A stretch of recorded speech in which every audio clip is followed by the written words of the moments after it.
और आज के इस लेक्चर में हम लोग बात करने वाले हैं क्लास 11 फिजिक्स चैप्टर 10 के एक और इम्पॉर्टेंट टॉपिक के बारे में। 12th नंबर का टॉपिक है इस चैप्टर का, जिसका नाम है सरफेस टेंशन। बहुत ही इम्पॉर्टेंट टॉपिक है, यहाँ से भी सभी बोर्ड एग्जाम में क्वेश्चंस देखने को मिल जाता है। तो आइए समझते हैं सरफेस टेंशन होता क्या है।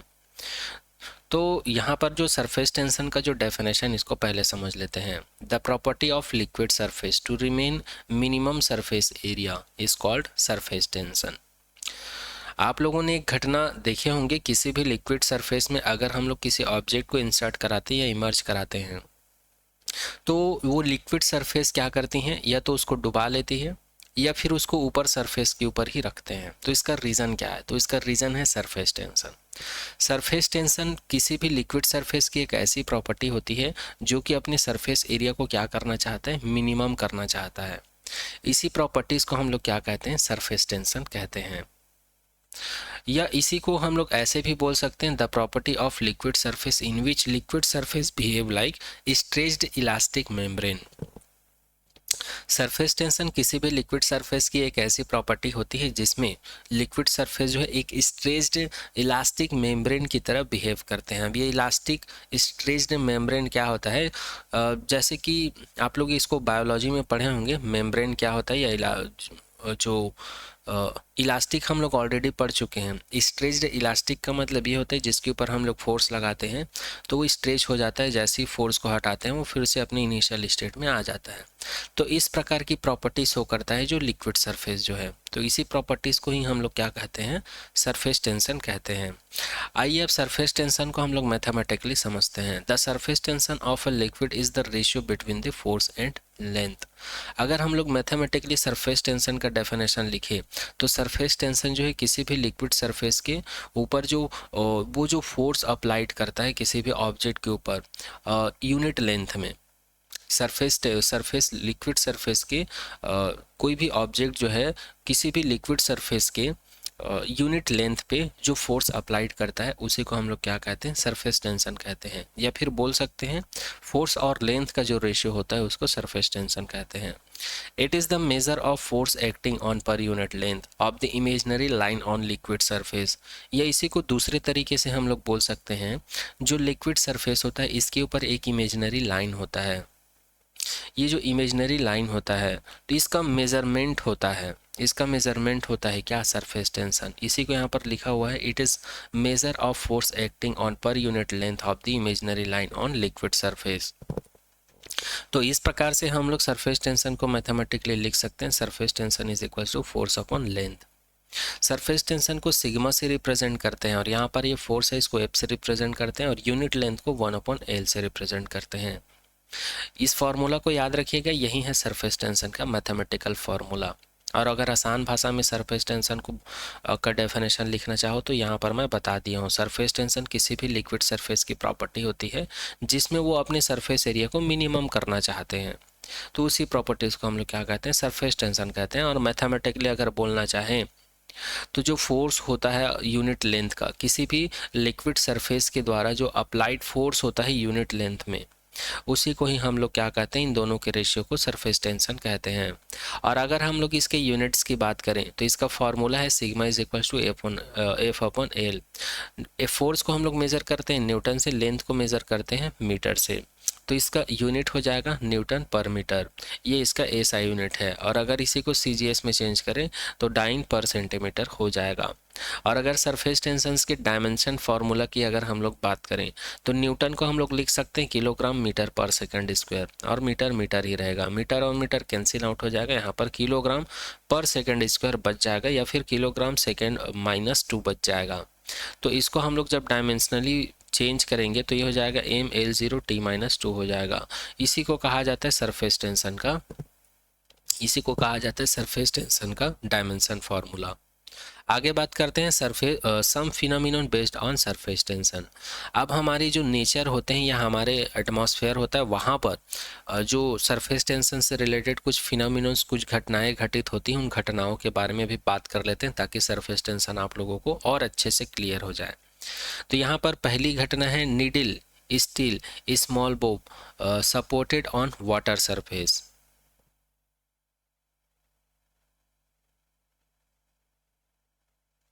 तो जो निडल या स्टील स्मॉल बोब होते हैं या स्मॉल ऑब्जेक्ट होता है वो वाटर सरफेस के ऊपर क्या करते हैं, ऊपर में तैरने लगते हैं।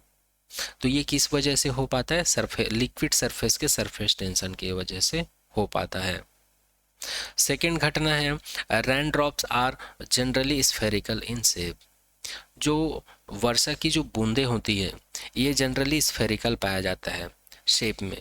तो ये स्फेरिकल शेप क्यों होता है, तो ये सरफेस टेंशन की वजह से होता है, क्योंकि वाटर ड्रॉप जो है अपने साइज को, अपने आप को मिनिमम करना चाहता है, इस वजह से वो धीरे धीरे करके क्या हो जाता है, स्फेरिकल शेप में आ जाता है। थर्ड बात करते हैं, small mercury droplets are spherical and larger ones tends to flatten it. इसका मतलब ये है कि जो मरकरी होता है, आगे देखेंगे ये कैसे दिखता है, आगे इसका फोटो डाला हूँ मैं, है ना। तो मरकरी का जो ड्रॉपलेट होता है ये स्फेरिकल होता है। जैसे हम लोग उसको हाथ पर रखते हैं मरकरी लिक्विड को, तो वो स्टार्टिंग में क्या होता है, वो स्फेरिकल होता है, फिर धीरे धीरे धीरे धीरे करके वो क्या हो जाता है, फ्लैट हो जाता है। तो इसके शेप में ऐसा चेंजेस क्यों हो पाता है, तो ये इसका रीज़न है सरफेस टेंशन। आगे बात करते हैं, the hair of painting brush cling together when taken out of water. जैसे कि जो पेंट करने वाला जो ब्रश रहता है, जब वो सूखा रहता है तो एक दूसरे से अलग रहते हैं, लेकिन जैसे ही वाटर या किसी भी लिक्विड में जब हम लोग डुबा देते हैं तब भी वो अलग अलग रहता है, लेकिन जैसे ही उसको हम लोग बाहर निकालते हैं तो वो एक दूसरे से चिपक जाते हैं। तो इसका रीज़न ये है कि जो पेंटिंग ब्रश का जो हेयर होता है उसमें जो लिक्विड है या वाटर है वो चिपक जाता है उसमें। जैसे ही हम लोग उसको बाहर निकालते हैं तो वो अपने आप को, अपने साइज़ को क्या करना चाहता है, लिक्विड सरफेस जो मिनिमम करना चाहता है, और इसी वजह से जो हेयर होते हैं ब्रश में वो एक दूसरे से चिपक जाते हैं अपना सरफेस एरिया कम करने के लिए, मिनिमम करने के लिए। तो यहाँ पर भी हम लोग को सरफेस टेंशन देखने को मिल जाता है। आगे बात करते हैं, oil spread on cold water. इसको आप लोग घर में करके देख सकते हैं। जब हम लोग ठंडा पानी में, कोल्ड वाटर में ऑयल को डालते हैं तो वो फैल जाता है, स्प्रेड हो जाता है, जबकि गर्म पानी में डालते हैं तो स्प्रेड नहीं होता है, जबकि हमको उसमें स्मॉल छोटा छोटा बबल्स दिखने लगता है जब गर्म पानी में हम लोग ऑयल को डालते हैं। तो ये भी किस वजह से होता है, सरफेस टेंशन की वजह से होता है। और यहाँ से ये समझ में आ रहा है कि सरफेस टेंशन जो है टेम्परेचर के ऊपर भी डिपेंड करता है, और आगे हम लोग बात करेंगे कैसे डिपेंड करते हैं। फिलहाल अभी हम लोग यहाँ पर सरफेस टेंशन का कॉन्सेप्ट देख रहे हैं, सरफेस टेंशन का डेफिनेशन, फार्मूला, डायमेंशन, यूनिट और कुछ नेचुरल फिनोमिनन जो हमारे आसपास घटना घटित होती है उसके बारे में बात कर रहे हैं। नेक्स्ट फिनोमिनन है अ बग और insect float on water due to surface tension. आप लोग बहुत बार ऐसे देखे होंगे कि वाटर में कई बार कीड़ा जो है, इंसेक्ट जो है, या छोटे छोटे जो माइक्रोस्कोपिकली जो कीड़े होते हैं, माइक्रोस्कोपिकली नहीं, उसको देखने के लिए हम लोग को माइक्रोस्कोप की ज़रूरत पड़ जाएगी। मैं माइक्रोस्कोपिकली की बात कर रहा हूँ, जिसको हम लोग खुली आंखों से देख सकते हैं। ऐसे छोटे छोटे जो कीड़े होते हैं वो वाटर के ऊपर तैरने लगते हैं। तो ये तैर क्यों पाते हैं, क्योंकि वाटर में या लिक्विड में क्या होता है, सरफेस टेंशन होती है, इस वजह से। चलिए आगे बात करते हैं। अब इस चैप्टर का जो नेक्स्ट टॉपिक है वो है सरफेस एनर्जी। सरफेस टेंशंस के कॉन्सेप्ट से ही सरफेस एनर्जी आया हुआ है। तो आइए समझते हैं कि सरफेस एनर्जी होता क्या है। इसको किसी किसी बुक में ई सिग्मा से भी डिनोट करते हैं, तो समझ जाना यहाँ पर सरफेस एनर्जी की बात हो रही है। अगर हम लोग इसके डेफिनेशंस की बात करें तो क्या होता है, the extra energy possessed by molecules of surface film of unit area compare to the molecule in interior is called surface energy. तो सरफेस एनर्जी एक एक्स्ट्रा एनर्जी होती है जो किसके पास होती है, किसी भी लिक्विड सरफेस के फिल्म के पास होती है। और ये एनर्जी जो है, जो मॉलिक्यूल्स का जो इंटरनल एनर्जी होता है किसी भी फ्लूइड या लिक्विड में, जो मॉलिक्यूल्स के बीच जो इंटीरियर जो एनर्जी होती है उसके कंपैरिजन में ये ज़्यादा होती है किसी भी यूनिट एरिया में। तो ये लिक्विड सरफेस के पास ऐसा जो एनर्जी होता है, ऐसा जो एनर्जी पोसेस करता है, तो इसी एनर्जी को ही हम लोग क्या कहते हैं, सरफेस एनर्जी कहते हैं। एक बार और रिपीट कर देता हूँ, सरफेस एनर्जी लिक्विड सरफेस के यूनिट एरिया में जो एनर्जी होती है, जो वो एनर्जी पोसेस करता है, जो कि क्या होता है, मॉलिक्यूल इन इंटीरियर, जो कि किस वजह से होता है, जो लिक्विड सरफेस के अंदर में जो मॉलिक्यूल्स होते हैं उनका आंतरिक प्रॉपर्टीज़ होता है, इंटरनल प्रॉपर्टीज़ होती है, इस वजह से आता है। और ये एनर्जी जो है मॉलिक्यूल्स के बीच जो बाउंडेशन होता है, जो एनर्जी होती है उससे ज़्यादा होती है ये एनर्जी। तो इस एक्स्ट्रा एनर्जी को ही क्या कहते हैं हम लोग, सरफेस एनर्जी कहते हैं। अगर ये डेफिनेशन नहीं समझ में आया है तो आप लोग इस डेफिनेशंस को राइट डाउन कर सकते हो अपने नोट्स में। Surface energy is the amount of work done to increase the surface area of liquid. जो लिक्विड सरफेस होता है, जो लिक्विड सरफेस होता है, तो उस सरफेस एरिया को इंक्रीज करने के लिए, जो एनर्जी की ज़रूरत पड़ती है या जो हम लोग को काम करना पड़ता है, उसी काम के अमाउंट को ही क्या कहा जाता है, सरफेस एनर्जी कहा जाता है। इसीलिए यहाँ पर बोला गया था कि जो एक्स्ट्रा एनर्जी रहता है लिक्विड सरफेस के पास यूनिट एरिया में, वो किस वजह से होता है, मॉलिक्यूल्स में इंटरनल इंटरेक्शंस की वजह से होता है। उसी एक्स्ट्रा एनर्जी को ही क्या कहा जाता है, सरफेस एनर्जी कहा जाता है। और इसी को दूसरे तरीके से हम लोग बोलें तो सरफेस एनर्जी क्या होता है, एक अमाउंट ऑफ वर्क डन होता है। अब किस लिए वर्क डन होता है, तो लिक्विड सरफेस के सरफेस एरिया में इंक्रीज करने के लिए, सरफेस एरिया को क्या करने के लिए, इंक्रीज करने के लिए जो अमाउंट ऑफ वर्क की ज़रूरत पड़ती है वही क्या होती है, सरफेस एनर्जी होती है। चलिए मैथमेटिकली इसको समझने की कोशिश करते हैं। Surface energy is equal to work done upon unit surface area increasing unit surface area. इसी को हम लोग लिख सकते हैं E sigma is equal to W upon ए।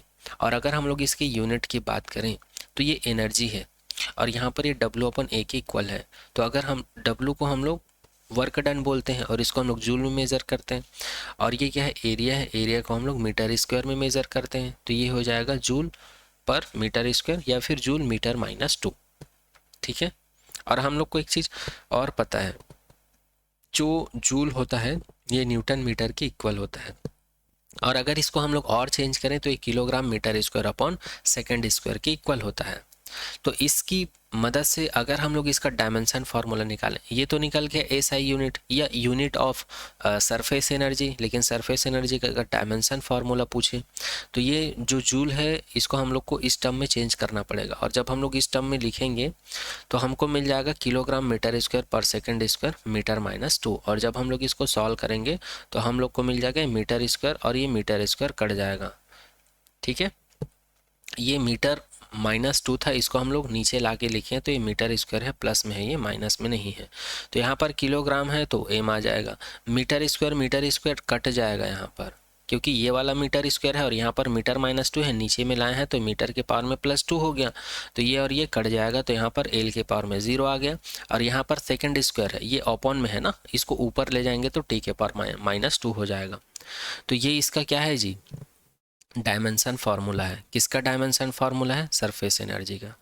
चलिए आगे बात करते हैं। सरफेस एनर्जी के बाद relation between surface energy and surface tension.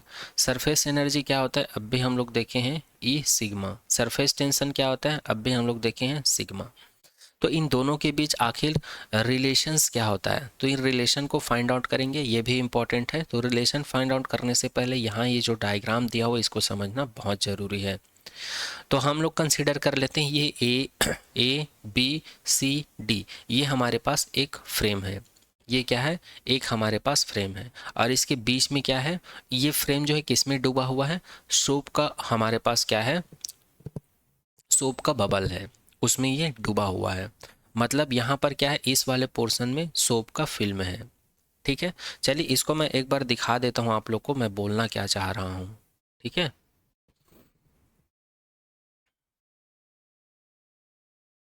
जैसे कि यहाँ पर आप लोग देख पा रहे हैं, ये हमारे पास क्या है, एक फ्रेम है और यहाँ से ये धागा में बंधा हुआ है और ये बीच में क्या है, जो सोप का बबल का जो फिल्म होता है ना, सोप फिल्म बोलते हैं इसको, ये है। जैसे जैसे हम लोग इसको आगे बढ़ाते हैं तो ये सरफेस एरिया इसका क्या हो जाता, होते जाता है, इंक्रीज होते जाता है। लेकिन एक टर्म ऐसे आता है, ये सरफेस एरिया इतना ज़्यादा इंक्रीज हो जाता है कि ये सरफेस एरिया जो है फट जाता है। तो इसी की बात कर रहा था मैं। चलिए अब आगे देखते हैं। अब मैं जब भी मैं सोप बबल या सोप फिल्म बोलूँगा तो यही डायग्राम आप लोगों को क्या होना चाहिए, इमेजिन होना चाहिए। तो वैसे ही है हमारे पास यहाँ पर। और यहाँ पर ये ए बी क्या है, एक मूवेबल वायर है। ये वाला जो ए बी जो देख पा रहे हैं ये मूवेबल वायर है, ये आगे पीछे क्या हो सकता है, खिसक सकता है। और यहाँ पर ये जो फ्रेम लिए हैं हम लोग, ये जो फ्रेम लिए हैं इसकी लेंथ को कितना कंसिडर कर रखे हैं, एल कंसिडर कर रखे हैं।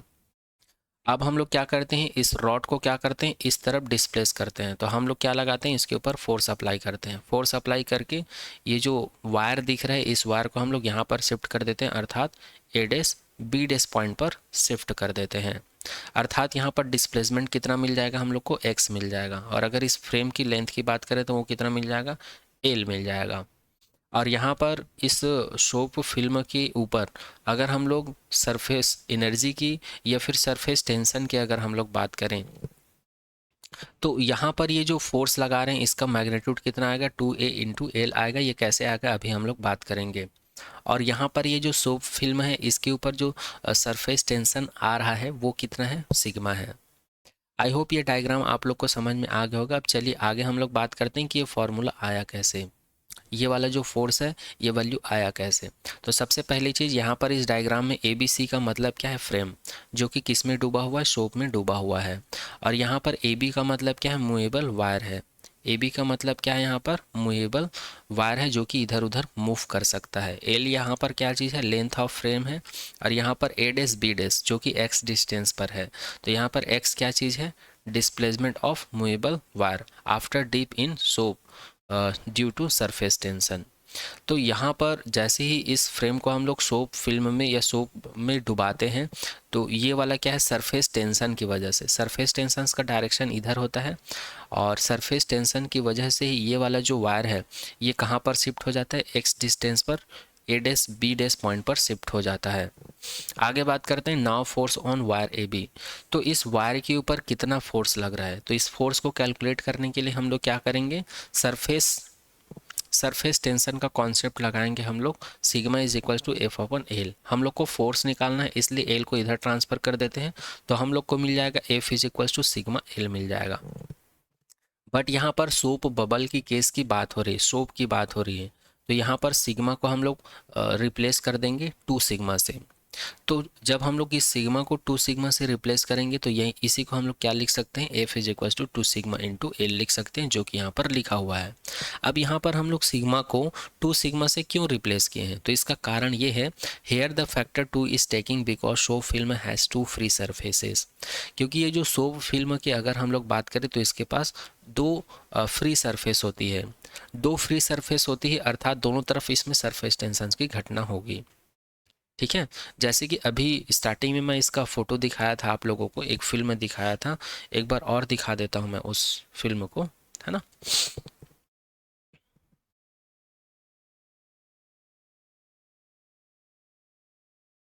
जैसे कि यहाँ पर आप लोग इसमें देख सकते हैं, ये ऊपर की तरफ और नीचे की तरफ दोनों तरफ यहाँ पर क्या है, फ्री सरफेस है।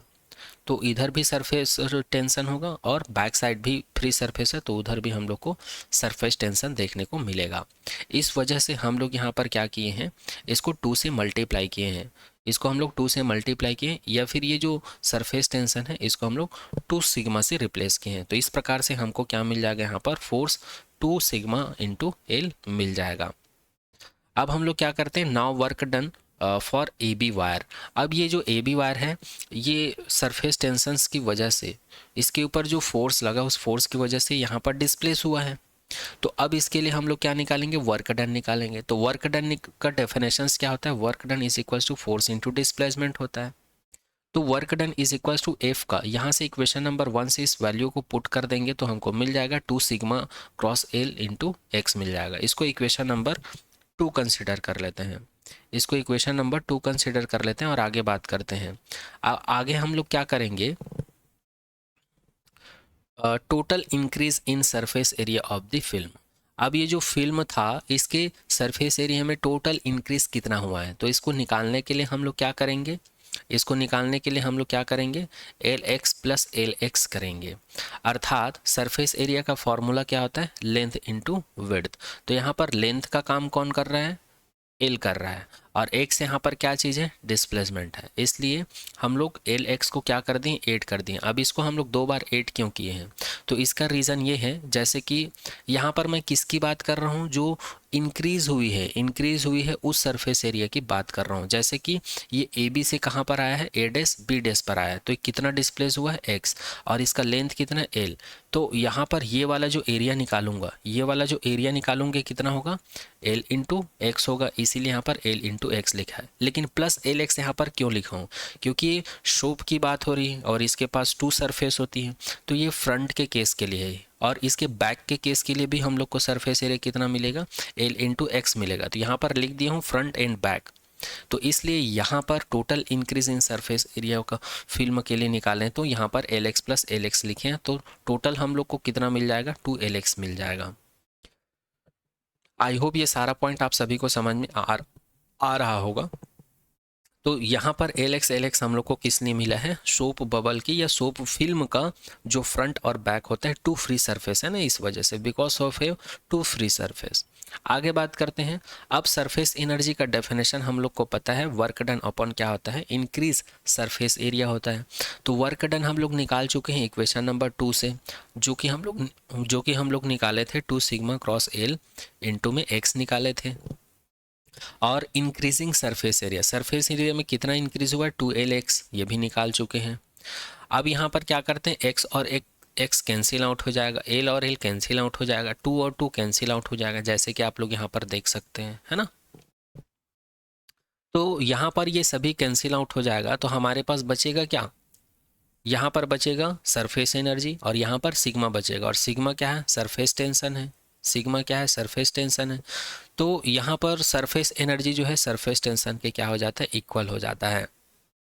और इसी को हम लोग अगर सिंबॉलिक फॉर्म में लिखें तो ये E sigma is equal to sigma हो जाएगा।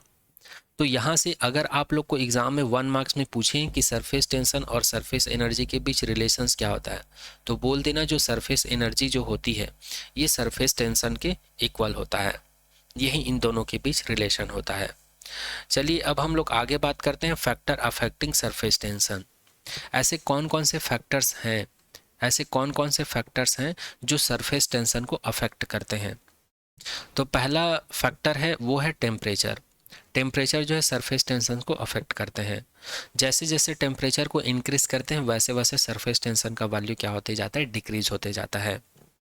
और जैसे जैसे टेम्परेचर को डिक्रीज करते हैं सरफेस टेंशन का मैग्नीट्यूड बढ़ते जाता है। अर्थात टेम्परेचर जो है सरफेस टेंशन के इन्वर्सली प्रोपोर्शनल होता है, इस चीज़ को याद रखिएगा। चलिए आगे बात करते हैं इम्प्यूरिटीज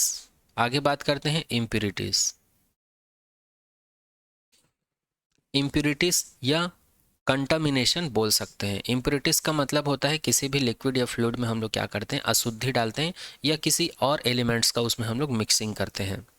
तो ये भी किसके ऊपर डिपेंड करता है, सरफेस टेंशन के ऊपर डिपेंड करता है।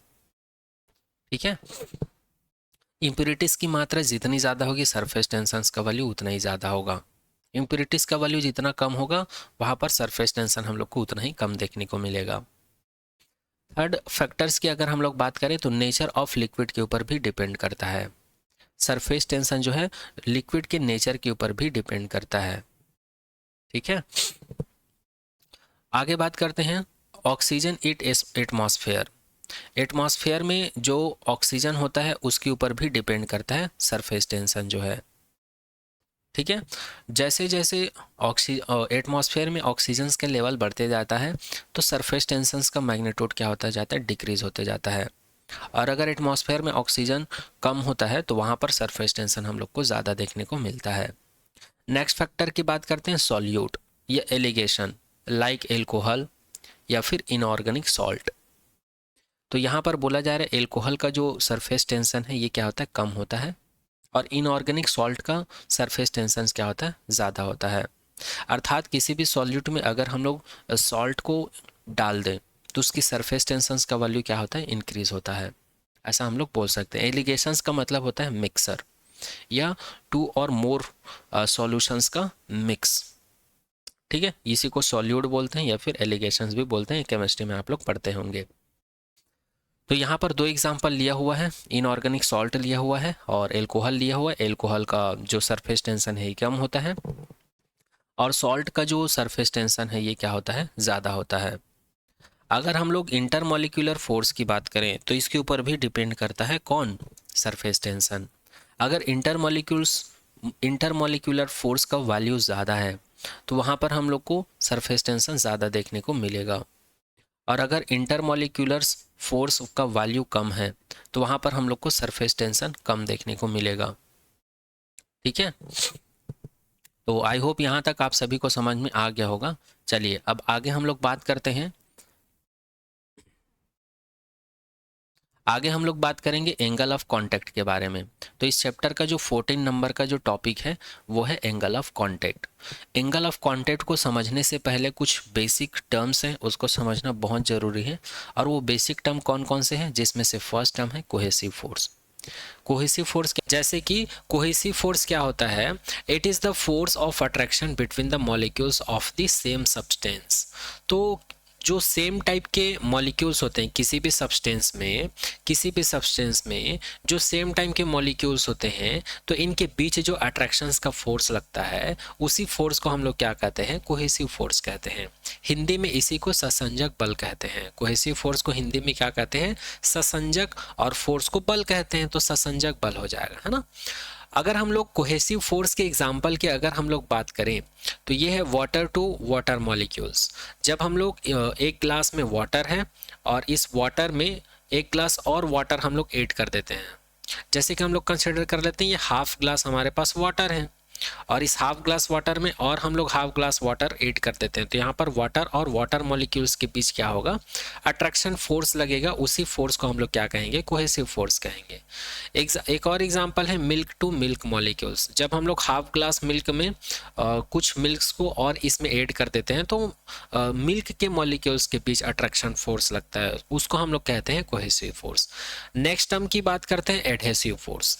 एंगल ऑफ कांटेक्ट को समझने से पहले ये कुछ इंपॉर्टेंट टर्म्स है जिसको हम लोग को जानना जरूरी है, उसी की हम लोग बात कर रहे हैं। नेक्स्ट टर्म है एडहेसिव फोर्स। एडहेसिव फोर्स को हिंदी में असंजक बल कहा जाता है, और ये क्या होता है, कोहेसिव फोर्स का अपोजिट होता है। जैसे कि कोहेसिव फोर्स क्या होता है, सेम मॉलिक्यूल्स के बीच का अट्रैक्शन फोर्स होता है, उसी प्रकार एडहेसिव फोर्स क्या होता है, अपोजिट या फिर डिफरेंट टाइप के मॉलिक्यूल्स होता है किसी भी सब्सटेंस का, उनके बीच का अट्रैक्शन फोर्स होता है, तो उसको हम लोग कहते हैं एडहेसिव फोर्स। वही चीज यहाँ पर लिखा हुआ है, it is the force of attraction between the molecules of the two different substance. तो हमारे पास दो डिफरेंट टाइप के सब्सटेंस होते हैं, तो जाहिर सी बात है उसमें डिफरेंट टाइप के मॉलिक्यूल्स भी होंगे, तो उनके बीच जो अट्रैक्शन फोर्स लगता है उसी को हम लोग एडहेसिव फोर्स कहते हैं। और अगर हम लोग इसके एग्जांपल की बात करें तो alligation of water to milk. अगर हाफ ग्लास वाटर में मैं कुछ मिल्क को इसमें ऐड कर देता हूं, तो यहाँ पर मिल्क का जो मॉलिक्यूल्स होता है और वाटर का जो मॉलिक्यूल्स होता है, दोनों के बीच अट्रैक्शन फोर्स होता है और दोनों एक दूसरे में क्या हो जाते हैं, मिक्स हो जाते हैं।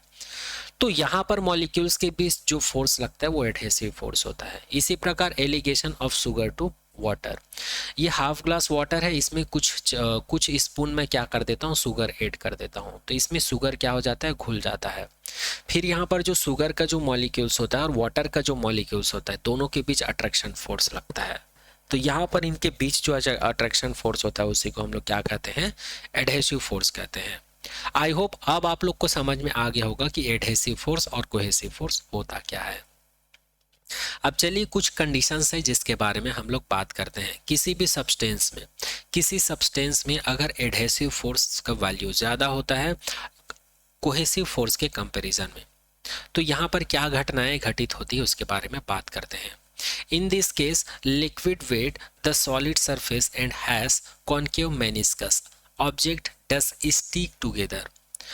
जब भी किसी भी सब्सटेंस के बीच कांटेक्ट होता है, चाहे वो सेम हो या फिर डिफरेंट हो, तो अगर वहां पर एडहेसिव फोर्स का मैग्नीट्यूड या एडहेसिव फोर्स का वैल्यू ज़्यादा होता है कोहेसिव फोर्स से, तो उस सिचुएशंस में याद रखना सरफेस जो सॉलिड सरफेस है वो क्या हो जाता है, गीला हो जाता है, पहली चीज़। दूसरा चीज़, वहाँ पर जो लिक्विड सरफेस है, लिक्विड का जो सरफेस का जो शेप होता है वो कॉन्केव शेप का होता है। मेनिस्कस का मतलब होता है आकार या शेप, तो लिक्विड का सरफेस का जो शेप होता है वो कॉन्केव शेप का होता है।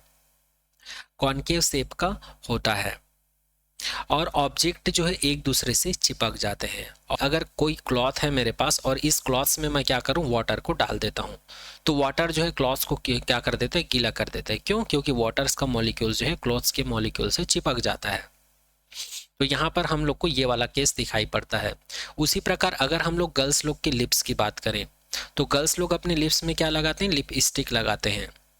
तो यहाँ पर लिप्स में जो लिपस्टिक है ये चिपक जाता है। तो क्यों चिपक पाता है? क्योंकि वहां पर एडहेसिव फोर्स का मैग्नीट्यूड ज्यादा होता है कोहेसिव फोर्स के कंपैरिजन में। चलिए सेकंड केस की बात करते हैं, जब एडहेसिव फोर्स का वॉल्यूम या मैग्नीट्यूड जो है लेस देन होता है कोहेसिव फोर्स के कंपैरिजन में। तो इस केस में क्या होता है, in this case liquid do not wet the solid surface and has convex meniscus and object do not stick together.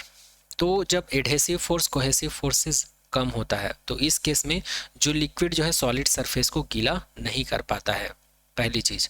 दूसरी चीज, और अगर हम लोग किसी लिक्विड को किसी ग्लास ट्यूब में डालते हैं तो वहां पर जो लिक्विड सरफेस का जो शेप है या जो मेनिस्कस है वो हमको कैसा दिखाई पड़ता है, कॉन्वेक्स दिखाई देता है। और यहाँ पर जो ऑब्जेक्ट हैं वो एक दूसरे से स्टिक नहीं होते, चिपकते भी नहीं है।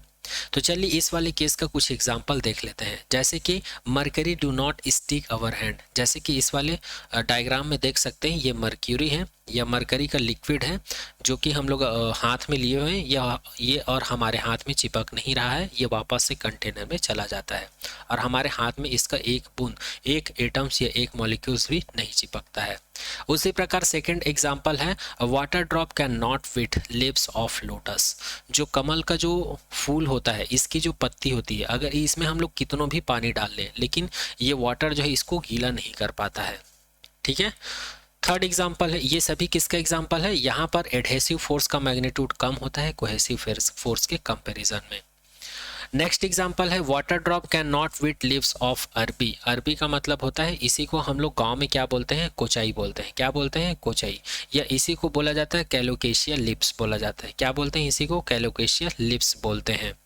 तो इसमें भी हम लोग कितनों भी पानी डाल लें, ये कितनों भी वाटर हम लोग क्यों ना डाल लें, ये इस लिप्स को या पत्ती को गीला नहीं कर पाता है। तो यहाँ पर ऐसा क्यों होता है, क्योंकि यहाँ पर एडहेसिव फोर्स जो है लेस देन होता है कोहेसिव फोर्स के कंपैरिजन में। नेक्स्ट बात करते हैं, water drop can not with lips of paddy. तो जो धान की पत्ती होती है, जो पैडी होती है या धान की जो पत्ती होती है, इसके ऊपर हम लोग कितनों भी पानी क्यों ना डाल लें, तो ये भी वाटर जो है इस पत्ती को भिगा नहीं पाती है। तो ये सभी किसके एग्जाम्पल हैं, एडहेसिव फोर्स लेस देन होता है कोहेसिव फोर्स, ये इसका एग्जाम्पल है। चलिए आगे बढ़ते हैं और आगे हम लोग थर्ड केस के बारे में बात करते हैं, जो कि है adhesive force is equals to cohesive force. जब एडहेसिव फोर्स जो है कोहेसिव फोर्स के इक्वल हो जाता है तब क्या होता है, in this case shape of liquid surface neither concave nor convex, it is plane. तो यहाँ पर जब भी किसी लिक्विड का जो सरफेस का जो शेप है या मेनिस्कस है, वो ना तो कॉनकेव मेनिस्कस होता है और ना ही कॉन्वेक्स मेनिस्कस होता है, बल्कि वो कैसा होता है, प्लेन होता है। कब, जब एडहेसिव फोर्स का मैग्नीट्यूड कोहेसिव फोर्स के इक्वल हो जाता है तब। And water drop stick on any surface, और वाटर का जो ड्रॉप है, वाटर का जो ड्रॉप है वो ऑब्जेक्ट की किसी भी सरफेस से चिपक सकता है, किसी भी सरफेस पर चिपक सकता है। जैसे कि आप लोग यहाँ पर देख सकते हैं, जैसे कि मकड़ी का जाल है, तो इसमें यहाँ पर क्या है, जैसे यहाँ पर वाटर की बूंदें क्या हो गई हैं, चिपक गई हैं। देखिए मकड़ी के जाल के हर एक पॉइंट पर यहाँ पर वाटर का बबल जो है यहाँ पर स्टिक है, चिपका हुआ है, और यहाँ पर भी आप लोग देख सकते हैं। तो ये सारी चीजें कब होती है, जब एडहेसिव फोर्स जो है इक्वल हो जाता है कोहेसिव फोर्स के। आई होप अब आप लोगों को एडहेसिव फोर्स और कोहेसिव फोर्स का कॉन्सेप्ट समझ में आ गया होगा। अब हम लोग बात करते हैं important topic angle of contact के बारे में, और इसी टॉपिक में आप लोगों को समझ में आएगा कि ये कॉनकेव मेनिस्कस क्या होता है और कॉन्वेक्स मेनिस्कस क्या होता है। तो सबसे पहले अगर आप लोगों को एग्जाम में डेफिनेशन पूछा जाए, बोर्ड एग्जाम में, एंगल ऑफ कांटेक्ट क्या होता है, तो आप लोग को क्या लिखना है, the angle between the tangent to the liquid surface at the point of contact and the solid surface inside the liquid. तो एंगल ऑफ कांटेक्ट क्या होता है, एंगल होता है किसके किसके बीच का एंगल होता है, जहां पर जो लिक्विड सरफेस जो है, जहाँ पर लिक्विड सरफेस जो है किसी सॉलिड सरफेस से एक दूसरे से कांटेक्ट में होता है। तो कांटेक्ट में होता है तो जिस पॉइंट पर दोनों कांटेक्ट में आते हैं उस पॉइंट पर हम लोग जो एक टेंजेंट ड्रॉ करते हैं, और इस टेंजेंट को किधर ड्रॉ करते हैं, inside the liquid surface, inside the liquid surface. तो यहाँ पर हम लोग को एक एंगल मिलता है, उसी एंगल को कहा जाता है एंगल ऑफ कांटेक्ट। और वही चीज यहाँ पर लिखा हुआ है, the angle between the tangent to the liquid surface at the point of contact and the solid surface inside the liquid. जैसे कि इस डायग्राम में आप लोग देख सकते हैं कि ये हमारे पास एक ग्लास वेसल है और इसके अंदर में वाटर भरा हुआ है, और जब किसी ग्लास वेसल में या किसी ग्लास ट्यूब में जब हम लोग वाटर को डालते हैं तो इस वाटर का सरफेस जो है कुछ इस प्रकार के शेप में क्या हो जाता है, एडजस्ट हो जाता है। तो इसी शेप को हम लोग बोलते हैं कॉनकेव मेनिस्कस। मेनिस्कस का मतलब होता है शेप और कॉनकेव का मतलब होता है अवतल। जो हम लोग मिरर पढ़ चुके हैं, कॉनकेव मिरर होता है। तो कॉनकेव मिरर क्या होता है, तो कॉनकेव मिरर एक ऐसा मिरर होता है जिसका जो रिफ्लेक्टिंग सरफेस है कुछ इस प्रकार का शेप रहता है, ऐसे अंदर की तरफ धंसा हुआ रहता है। तो ये इसी शेप में है, इसलिए इसको कॉनकेव मेनिस्कस कहा गया है। और ये वाला शेप हम लोग को तभी देखने को मिलता है जब यहाँ पर एडहेसिव फोर्स और कोहेसिव फोर्स का रिलेशंस क्या होता है, एडहेसिव फोर्स ग्रेटर देन होता है कोहेसिव फोर्स से। तो यहाँ पर ये वाला जो मेनिस्कस है, कॉनकेव मेनिस्कस, ये जो ग्लास विजल है या सॉलिड सरफेस है, ये कहाँ पर कांटेक्ट है, यहाँ पर कांटेक्ट पर है। तो यहाँ पर हम लोग ये जो लिक्विड सरफेस है इसके तरफ एक टेंजेंट ड्रॉ करेंगे। तो यहाँ पर ये जो एंगल मिलेगा टेंजेंट के बीच और सॉलिड सरफेस के बीच, तो इसी एंगल को हम लोग क्या कहेंगे, एंगल ऑफ कांटेक्ट कहेंगे। और वही चीज यहाँ पर लिखा हुआ है। अगर आप लोगों को ये वाला डेफिनेशन नहीं समझ में आया है तो आप लोग इस वाले डेफिनेशन को भी लिख सकते हैं। The angle formed at the interface between a liquid and solid surface. तो जो सॉलिड सरफेस होता है और जो लिक्विड इंटरफेस होता है, दोनों के बीच में जो एंगल बनता है उसी एंगल को हम लोग क्या कहते हैं, एंगल ऑफ कांटेक्ट कहते हैं। एक बार और रिपीट कर देता हूँ, जो लिक्विड का सरफेस, लिक्विड का जो इंटरफेस होता है और जो सॉलिड सरफेस होता है, दोनों के बीच जो एंगल बनता है उसी को हम लोग एंगल ऑफ कांटेक्ट कहते हैं, जिसको थीटा से रिप्रेजेंट करते हैं। ठीक है, जैसे कि ये फर्स्ट केस में हम लोग देखें, जब एडहेसिव फोर्स जो है ग्रेटर देन होता है कोहेसिव फोर्स में, तो तब हम लोग को इस प्रकार का मेनिस्कस मिलता है और यहाँ पर हम लोग को सॉलिड एंगल देखने को मिलता है। और यहाँ पर इस एंगल का जो वैल्यू है ये 90 डिग्री से छोटा होता है। यहाँ पर आप लोग देख सकते हैं इस एंगल को जब मेजर करेंगे तो ये 90 डिग्री से छोटा होगा। आगे बात करते हैं angle of contact. Second case में बात करते हैं कि एंगल ऑफ कांटेक्ट कहाँ पर बनेगा। अगर हमारे पास एक ग्लास वेसल है और इसके अंदर में वाटर की जगह पर हम लोग क्या फिल कर देते हैं, मरकरी फिल्ड कर देते हैं। तो मरकरी को जब भी हम लोग किसी ग्लास ट्यूब या कैपिलरी ट्यूब या ग्लास वेसल के अंदर में डालते हैं तो इसका जो सरफेस है ये कैसा हो जाता है, कॉन्वेक्स मेनिस्कस प्राप्त होता है हमको। कॉन्वेक्स मेनिस्कस का मतलब जैसे कॉनकेव मिरर होता है ना, ऊपर की तरफ उभरा हुआ रहता है, उसी शेप का मिलता है। जैसे कि आप लोग देख सकते हैं ये वाले सरफेस को ऊपर की तरफ उठा हुआ है। तो यहाँ पर ये जो लिक्विड है, मरकरी लिक्विड है, ये उसका सरफेस है, और यहाँ पर ये जो ग्लास है ये कांटेक्ट पॉइंट है। यहाँ पर ये जो मरकरी लिक्विड है और ये जो सॉलिड सरफेस है दोनों कांटेक्ट में है। तो यहाँ पर हम लोग क्या करते हैं, इस लिक्विड के सरफेस की तरफ एक टेंजेंट ड्रॉ करते हैं। तो इन दोनों के बीच, सॉलिड सरफेस और ये टेंजेंट के बीच जो एंगल बन रहा है इसी को सॉलिड एंगल बोलते हैं। और यहाँ पर कॉन्वेक्स मेनिस्कस जो है हम लोग को तब मिलता है जब यहाँ पर एडहेसिव फोर्स लेस देन होता है कोहेसिव फोर्स के कंपेरिजन में। और अगर यहाँ पर सॉलिड एंगल के मैग्नीट्यूड की बात करें तो यहाँ पर सॉलिड एंगल का वैल्यू जो है 90 डिग्री से ग्रेटर देन ही होता है। यहाँ पर ये जो थीटा का वैल्यू है 90 डिग्री से ग्रेटर देन होता है। थर्ड केस की बात करते हैं। थर्ड केस में भी हम लोग को यहाँ पर सॉलिड एंगल देखने को मिल रहा है, बट यहाँ पर मरकरी की जगह पर हम लोग क्या कर दिए हैं, प्योर वाटर को फिल कर दिए हैं। यहाँ पर भी वाटर था, ठीक है, यहाँ पर मरकरी था और यहाँ पर भी वाटर है, बट यहाँ पर ये जो विजल लिए थे हम लोग ये ग्लास विजल था। ठीक है। बट यहाँ पर हम लोग विजिल को चेंज करते हैं। यहाँ पर हम लोग विजिल का मतलब होता है कंटेनर बोल सकते हैं इसको, सिल्वर का कंटेनर लिए, यहाँ पर ग्लास को हटाकर क्या लिए हैं, सिल्वर का कंटेनर लिए हैं। और यहाँ पर इसमें जो फिल है ये क्या है, वाटर है। तो यहाँ पर हम लोग को वाटर का अगर सरफेस को ध्यान से देखें तो यहाँ पर प्लेन सरफेस देखने को मिलता है, अर्थात यहाँ पर एडहेसिव फोर्स और कोहेसिव फोर्स क्या होता है, लगभग इक्वल होता है। इसलिए यहाँ पर हम लोग को सरफेस कैसे देखने को मिलता है, प्लेन सरफेस देखने को मिलता है।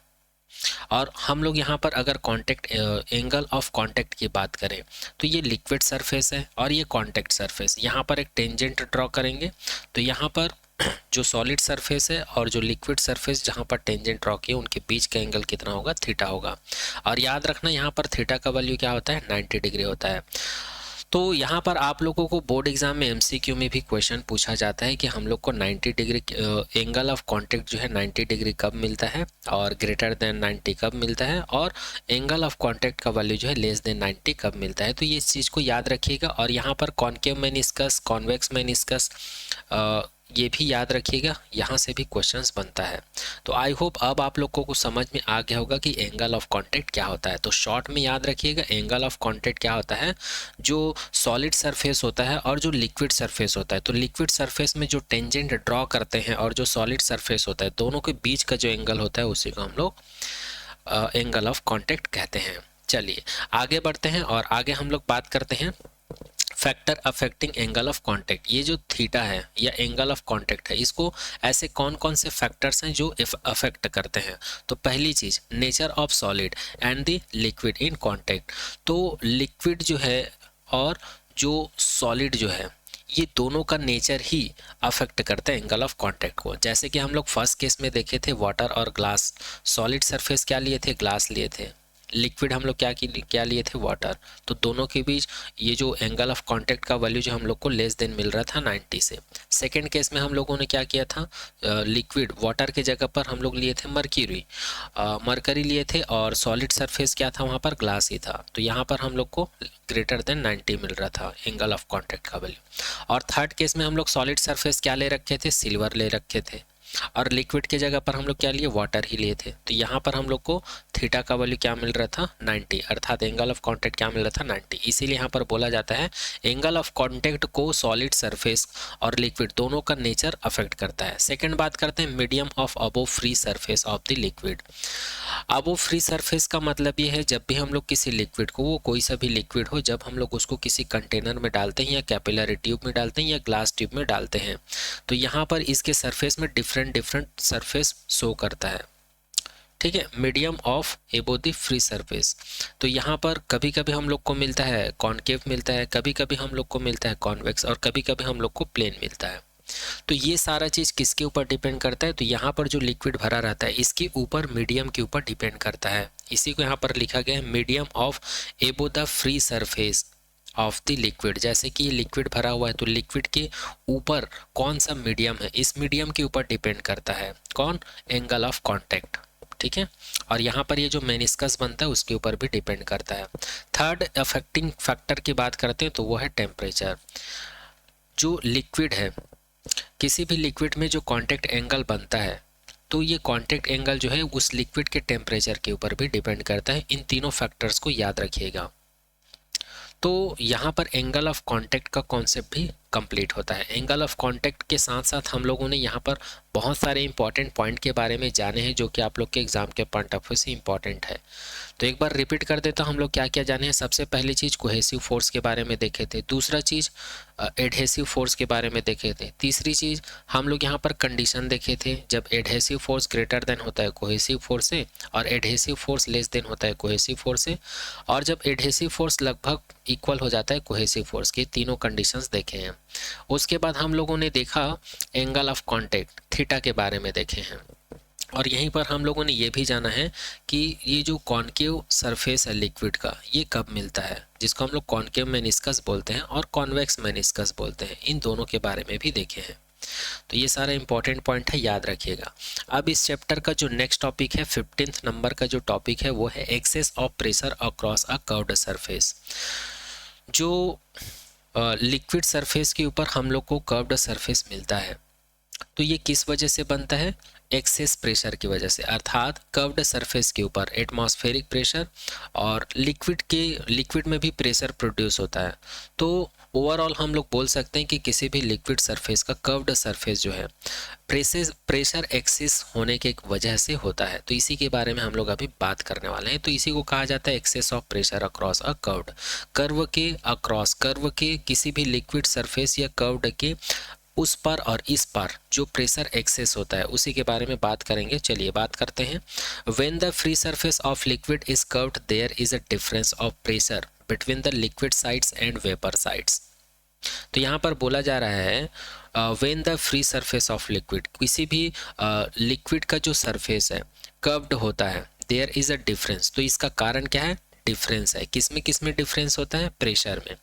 किस प्रेशर में डिफरेंस होता है? तो लिक्विड साइड का जो प्रेशर होता है और वेपर साइड का जो प्रेशर होता है, इन दोनों प्रेशर में जो डिफरेंस होता है उस वजह से लिक्विड कैसे दिखाई देने लगता है? हम लोग को कर्व्ड शेप में दिखाई देने लगता है। तो यहाँ पर मैं दो चीज़ बात किया हूँ, एक लिक्विड साइड का प्रेशर, तो लिक्विड साइड का जो प्रेशर होता है उसको हम लोग लिक्विड प्रेशर बोलते हैं, इसको PL से रिप्रेजेंट करते हैं। उसी प्रकार लिक्विड सरफेस के पास एक और सरफेस होता है, एक और साइड होता है जिसको हम लोग वेपर साइड बोलते हैं। तो इसकी वेपर साइड में जो प्रेशर प्रोड्यूस होता है उसको वेपर प्रेशर बोलते हैं और वेपर प्रेशर को PV से रिप्रेजेंट करते हैं। अब यहाँ पर हम लोग 3 केस की बात करेंगे। फर्स्ट केस में हम लोग बात करेंगे, अगर हमारे पास कोई लिक्विड है, लिक्विड के पास सरफेस है और उसके ऊपर क्या है? वेपर है या एयर है। तो यहाँ पर लिक्विड का सरफेस जो है हम लोग को प्लेन सरफेस मिलता है। यहाँ पर प्लेन सरफेस इसलिए मिलता है क्योंकि यहाँ पर जो सरफेस टेंशन है कुछ इस प्रकार से रहता है, प्लेन में ही रहता है। ठीक है, यहाँ पर ये जो पॉइंट A है इसके ऊपर नेट फोर्स क्या होता है? 0 होता है। और यहाँ पर लिक्विड के द्वारा जो एक्सेस प्रेशर होता है और वेपर्स के द्वारा जो एक्सेस प्रेशर है होता है, ये दोनों एक दूसरे के इक्वल होते हैं। तभी यहाँ पर हम लोग को लिक्विड का सरफेस कैसे दिखाई देता है? प्लेन सरफेस दिखाई पड़ता है। इस चीज़ को याद रखिएगा। ठीक है, नेक्स्ट बात करते हैं सेकंड केस में क्या होता है? फिर से हम लोग कंसिडर कर लेते हैं लिक्विड है और ये लिक्विड का सरफेस है, ऊपर वेपर है और नीचे लिक्विड है। तो यहाँ पर जब लिक्विड का प्रेशर जो है ग्रेटर देन हो जाता है वॉल्यूम वेपर के प्रेशर से, यहाँ पर लिक्विड का प्रेशर क्या हो जाता है? ग्रेटर देन हो जाता है वेपर के प्रेशर के कंपैरिजन में। तब यहाँ पर हम लोगों को जो लिक्विड का जो सरफेस है हम लोग को कुछ इस प्रकार का दिखने लगता है। अर्थात ये यहाँ पर हम लोग को क्या मिलता है? कॉन्वेक्स मेनिस्कस दिखाई पड़ता है। और यहाँ पर ये जो पॉइंट A है, पॉइंट A से इस डायरेक्शन में हमको सरफेस टेंशन देखने को मिलता है और इस डायरेक्शन में हम लोग को सरफेस टेंशन देखने को मिलता है। जैसे कि यहाँ पर पॉइंट A में हम लोग को यहाँ पर सरफेस टेंशन देखने को मिला था, वैसे इसमें भी सरफेस टेंशन देखने को मिलता है लिक्विड में। किस वजह से? प्रेशर की वजह से। ठीक है, तो याद रखना, जब लिक्विड प्रेशर्स का वैल्यू ग्रेटर देन होता है वेपर प्रेशर से, ठीक है, लिक्विड प्रेशर का वैल्यू ग्रेटर देन होता है वेपर प्रेशर से, तब हम लोग को कैसा मेनिस्कस दिखाई देता है? लिक्विड सरफेस में कॉन्वेक्स मेनिस्कस दिखाई पड़ता है। थर्ड केस की बात करते हैं। अब थर्ड केस में हम लोग देखते हैं यहाँ पर वेपर प्रेशर क्या होता है? ग्रेटर देन होता है लिक्विड प्रेशर से। तो इस केस में हम लोगों को कुछ इस प्रकार का लिक्विड सरफेस दिखाई देता है। मतलब ये लिक्विड सरफेस का जो शेप है या मेनिस्कस है हम लोग को कुछ इस प्रकार से दिखाई देगा, जिसको हम लोग क्या कहते हैं? कॉनकेव मेनिस्कस कहते हैं। और यहाँ पर ये जो देख पा रहे हैं ये सरफेस टेंशन को इंडिकेट करता है। ठीक है, और यहाँ पर ये जो फोर्स का डायरेक्शन है ये अपवर्ड डायरेक्शन में होगा, ये इस पॉइंट A पर जो रिजल्टेंट फोर्स है। ठीक है, इसी प्रकार इस वाले डायग्राम में अगर हम लोग बात करें तो पॉइंट A पर जो रिजल्टेंट फोर्स का जो डायरेक्शन है ये डाउनवर्ड होगा, लिक्विड की तरफ होगा, क्योंकि लिक्विड का जो प्रेशर है वो ज़्यादा है और यहाँ पर वेपर का प्रेशर ज़्यादा है, इसलिए इस पॉइंट A पर जो रिजल्टेंट फोर्स है वो इधर लगेगा। ठीक है, और यहाँ पर ये जो फोर्स का डायरेक्शन है ये सरफेस टेंशन है ना। तो आई होप ये एक्सेस प्रेशर भी आप लोगों को समझ में आ गया होगा लिक्विड के कर्व्ड सरफेस की वजह से। ठीक है, अब हम लोग इस चैप्टर के नेक्स्ट टॉपिक के बारे में आने वाले नेक्स्ट लेक्चर में करेंगे, क्योंकि इस लेक्चर में हम लोग करेंगे तो ये लेक्चर थोड़ा सा लंबा हो जाएगा, है ना। तो आज के लेक्चर में यहीं तक, मिलते हैं आने वाले नेक्स्ट लेक्चर में। Thank you so much to all.